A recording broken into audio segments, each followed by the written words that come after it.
Hello दोस्तों, क्या हाल है। तो तारीख आज 18 जून, दिन मंगलवार और हिंदी तिथि के पक्ष की द्वादशी है।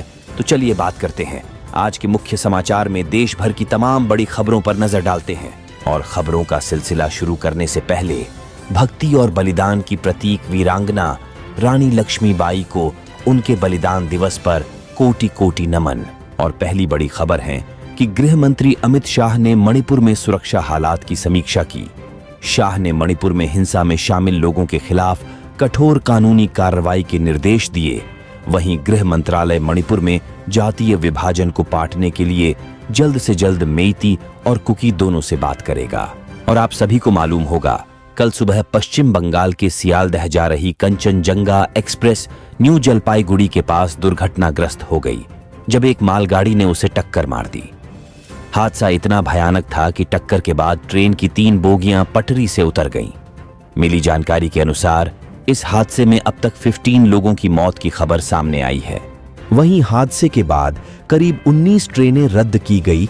कांग्रेस ने दार्जिलिंग, पश्चिम बंगाल में हुए रेल हादसे के बाद कहा है कि राष्ट्रीय रेल सुरक्षा कोष के पैसे को अधिकारी खुद पर खर्च करते हैं।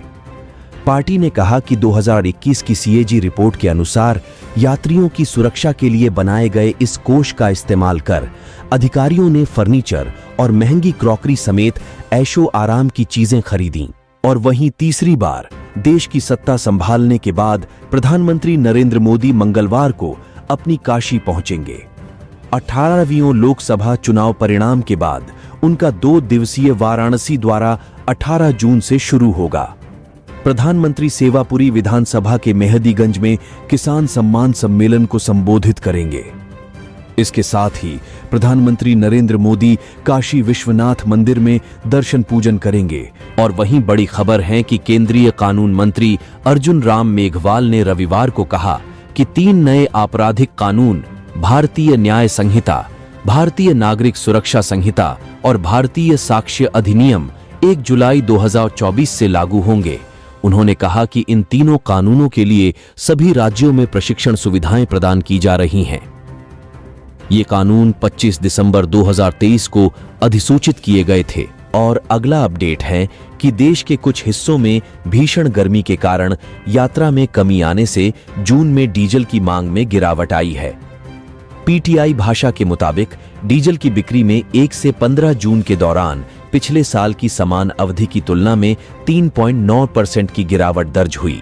रिपोर्ट्स के मुताबिक कांग्रेस के 62 वर्षीय सांसद के सुरेश लोकसभा के प्रोटेम स्पीकर होंगे और वह नवनिर्वाचित सांसदों को शपथ दिलाएंगे। बकौल रिपोर्ट्स 24 जून को संसद सत्र शुरू होने से पहले राष्ट्रपति भवन में राष्ट्रपति द्रौपदी मुर्मू सुरेश को प्रोटेम स्पीकर पद की शपथ दिलाएंगी। और वहीं राहुल गांधी रायबरेली से सांसद बने रहेंगे। वहीं उन्होंने उनके वायनाड सीट छोड़ने की घोषणा तो की ही, साथ ही यह भी कहा कि प्रियंका गांधी वायनाड से उपचुनाव लड़ेंगी। इस दौरान उन्होंने प्रियंका गांधी के एक पुराने स्लोगन लड़की हूं, लड़ सकती हूं का प्रयोग करते हुए कहा कि वह वायनाड से उपचुनाव लड़ेंगी। और वहीं बांग्लादेश ने T20 विश्व कप 2024 के ग्रुप स्टेज में नेपाल को 21 रनों से हराकर सुपर 8 चरण में जगह बना ली है। बांग्लादेश ने 106 रनों के टोटल को डिफेंड करते हुए नेपाल को 85 रनों पर रोक दिया। बांग्लादेश का मुकाबला अब सुपर 8 चरण में 21 जून को ऑस्ट्रेलिया, 22 जून को भारत और 25 जून को अफगानिस्तान से होगा। और फिलहाल आगे बढ़ने से पहले प्लीज वीडियो को लाइक कर दे और चैनल को सब्सक्राइब कर दे। इसमें आपका सिर्फ 1 सेकंड लगता है और इसे ज्यादा से ज्यादा लोगों तक शेयर कर दीजिए ताकि ये काम की खबरें सभी को मिल सकें। और वहीं आर्टिफिशियल इंटेलिजेंस आधारित ऐप पढ़ाई ने संघ लोक सेवा आयोग यूपीएससी की प्रारंभिक परीक्षा 2024 में 200 में 170 अंक हासिल किए हैं। आईआईटी के विद्यार्थियों द्वारा तैयार इस ऐप ने पूरे प्रश्न पत्र को हल करने में 7 मिनट लिए।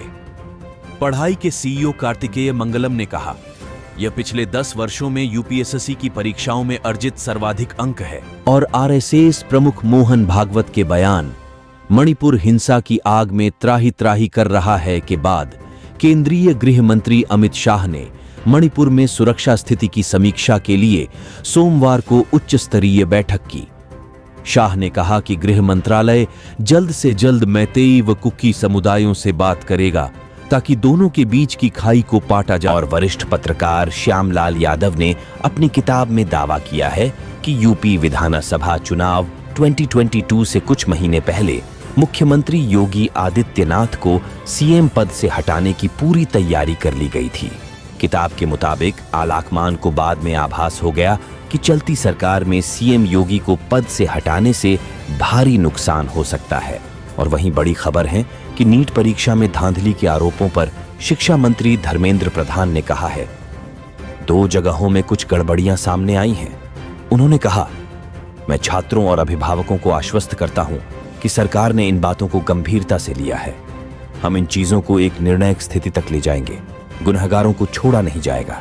और बड़ी खबर है कि अगले 2 दिन यानी 48 घंटे में विश्व युद्ध 3 छिड़ने वाला है।